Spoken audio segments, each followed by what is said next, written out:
Hey everyone, welcome back to CLIFFTIPS. In today's tutorial, we'll walk you through the process of finding the htaccess file using the Yoast SEO plugin for your WordPress website. But first, let's understand what the htaccess file is all about. The htaccess file is a configuration file used by web servers running the Apache software. It stands for Hypertext Access, and it allows you to override server configuration settings for specific directories or files on your website. In simpler terms, the htaccess file enables you to control various aspects of your website's functionality, such as setting up redirects, password protecting directories, configuring custom error pages, and improving security measures. Now that we've covered the basics, let's proceed to locate the htaccess file using the Yoast SEO plugin. First things first, make sure you're logged into your WordPress dashboard and have the Yoast SEO plugin installed and activated on your WordPress website.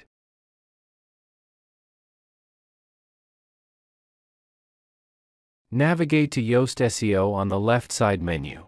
Within the Yoast SEO settings, go to the Tools section and click on File Editor.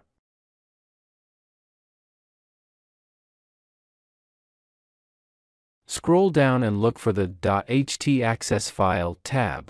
Here, you'll find various files related to your website's SEO and server configurations. And there it is. You've successfully located your htaccess file using the Yoast SEO plugin.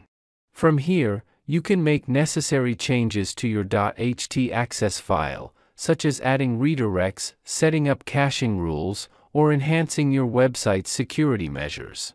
Remember, the htaccess file is a powerful configuration file, so it's crucial to exercise caution when making changes. Always back up your file before making any modifications. And that's a wrap for today's tutorial. You've learned how to find the htaccess file using the Yoast SEO plugin for your WordPress website. If you found this video helpful, don't forget to give it a thumbs up and subscribe to our channel for more WordPress tips and tutorials. Thanks for watching, and we'll see you in the next video.